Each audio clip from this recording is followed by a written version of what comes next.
Hey everybody, so welcome to Virtual Rooted Week 4, where we are going to be talking about Ruth Chapter 4 on this fourth week of doing Virtual Rooted. Can't believe it's already been 4 weeks now, or coming up now, completing 4 weeks where we've been doing this and we have not been able to meet for Rooted. It's been forever, and I'm telling you guys, I'm looking forward to when we can finally get back to life as normal, or at least to when we can meet together in the same room. I'm very, very much looking forward to that. So, Ruth Chapter 4, the book of Ruth, we're ending that during this week, our fourth week in doing this. So what's coming next is to be determined. I don't know exactly where we're going yet. I have some ideas, but I want to hear from you all. I want to hear what you want to do, so you can let me know what you want to hear about. Now, this could be a book in the Bible, this could be a topic, and I really want those serious thoughts from what you guys want to hear about. And then, you can throw in other things maybe if you think would be cool to do for Virtual Rooted, things I could encourage you guys to do, activities, whatever it may be. Please let me know, but I want to hear from all of you where you think that we should go next. You can let me know, you can give me that info a couple different ways. First, you can comment on this YouTube video. Put a comment down there and say, I'd like to go through, I'd like to learn about X, Y, Z. You can put it on the Instagram post if some of you got to this video from that Instagram post. Drop a comment on there, put it there. You can Snapchat the Rooted Snapchat, send a message there. You could send me a message if you have my number. You could send me an email if you have my email. Many different ways you can get me that information.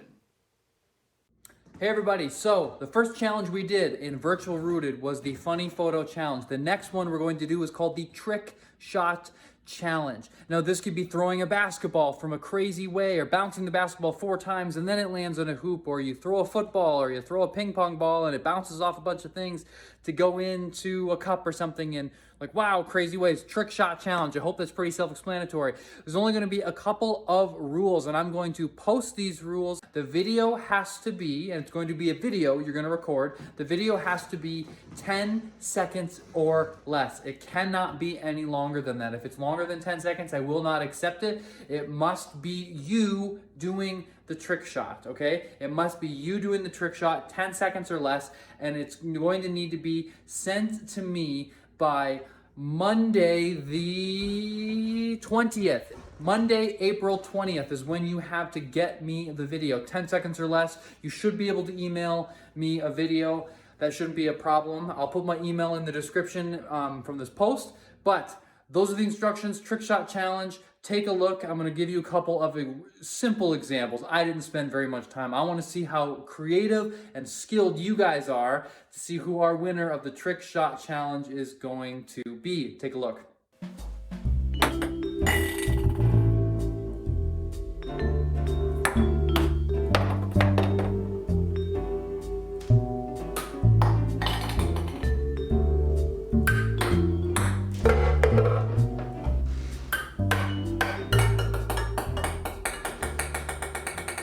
All right, there are a couple of examples. As you've seen, I didn't have that crazy of trick shots. It didn't take me that long, but it's that type of stuff. Let's see how creative all of you can get. Let's see what you come up with. Send me your videos. You have a week. Go.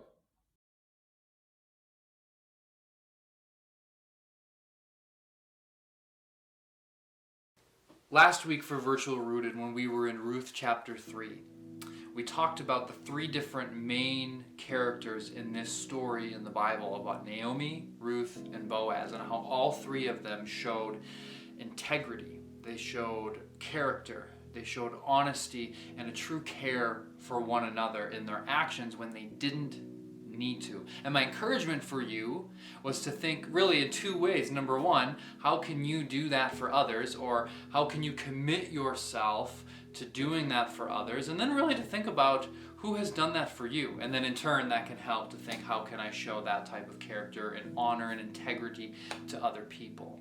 So that was last week. And now this week, Ruth chapter 4, once again I'll say this, if you have not read the 4th chapter yet, please pause this video, go back and read Ruth chapter 4.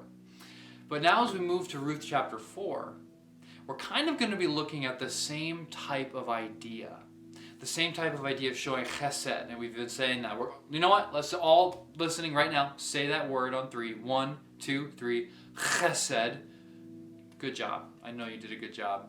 showing chesed, showing this unfailing love, this loving kindness to other people is something we're called to do. And we see it so powerfully in the book of Ruth. And now as we get to the end of this, I started thinking about a fundamental problem of human beings, all human beings. And this problem is our selfishness.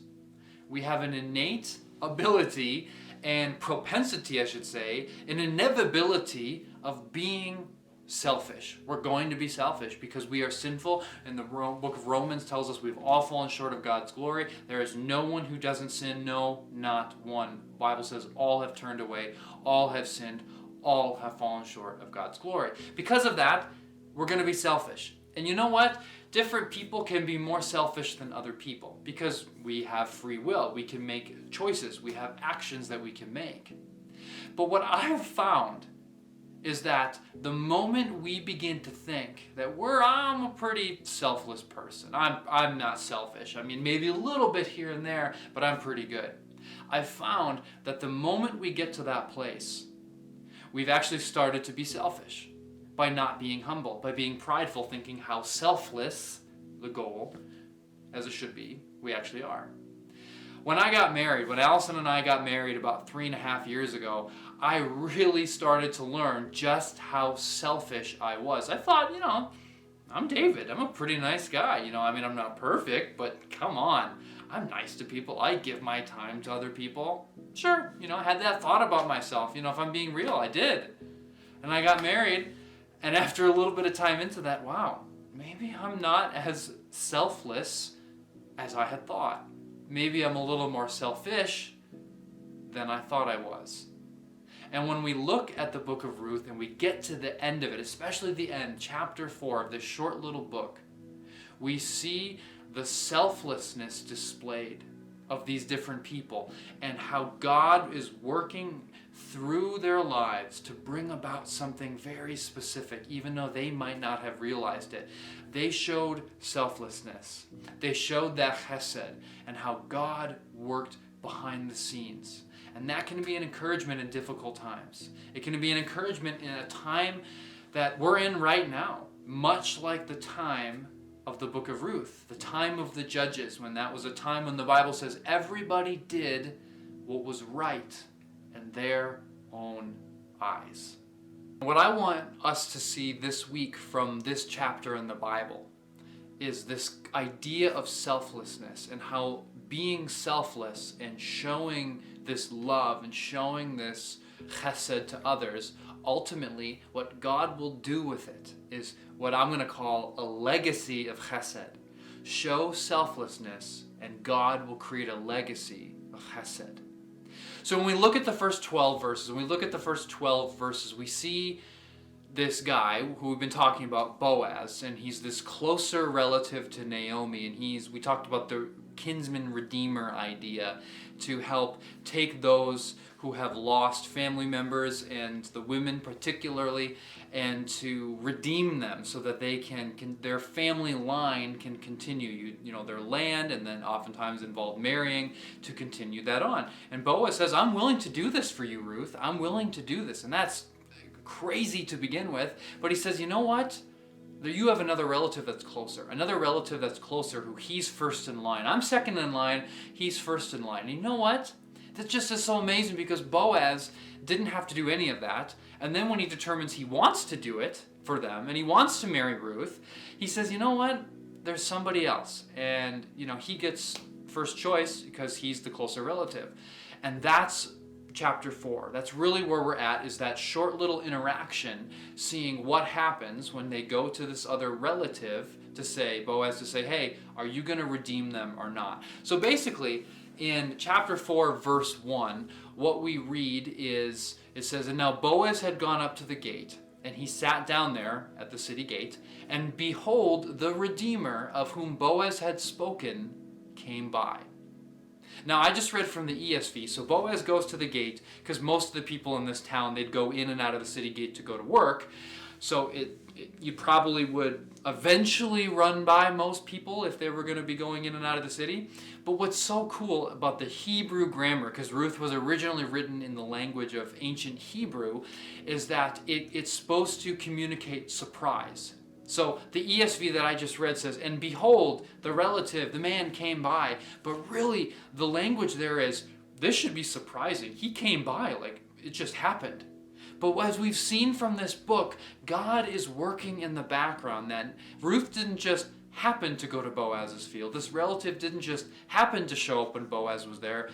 It came as a surprise from our human perspective, but God was working in the background. And that should cause us to pause right now and to think, God, what are you doing in the background of this time in our lives right now? The time of the judges, where Ruth is set, everybody did was right in their own eyes. Crime was up.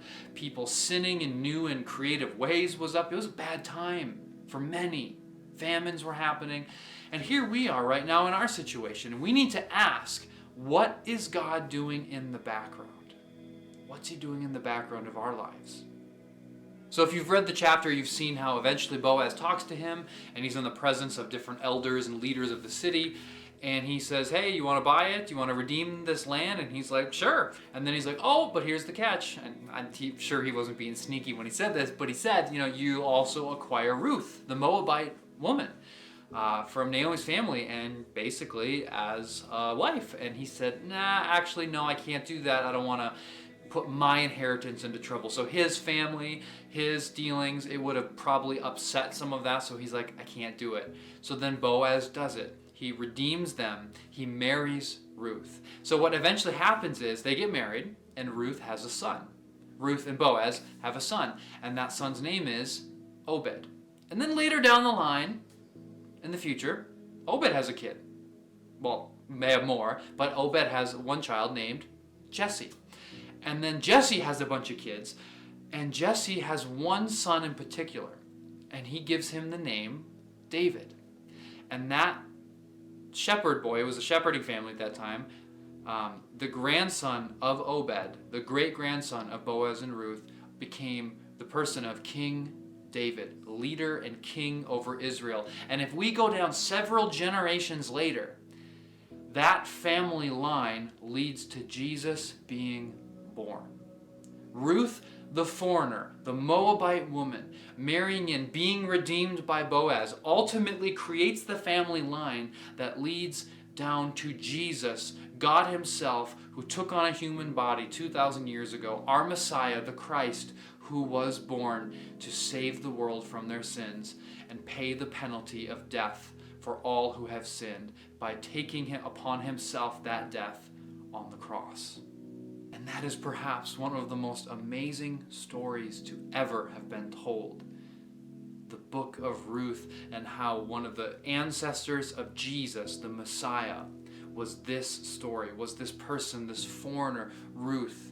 And even though she was an enemy of God's people, because she put her faith in him, he opened his arms wide and used her in the line of people, the descendants that led up to King David, that led down to Jesus the Christ being born. Nothing happens on accident. We like to talk about coincidences sometimes in life, but you know what? Honestly, if God is in control, I don't believe there are coincidences. I believe you can make bad choices. I believe I make bad choices. I believe I've made a lot of really dumb choices. Just ask my wife, Allison. She will tell you all about my dumb and bad choices in recent times and in the past. I've made plenty of them, and I'm going to continue to make them. But God is never caught off guard. He knows what we're going to do, and he works through it nonetheless. He's working behind the scenes, and he brings about his will no matter what. There aren't surprises in God's world.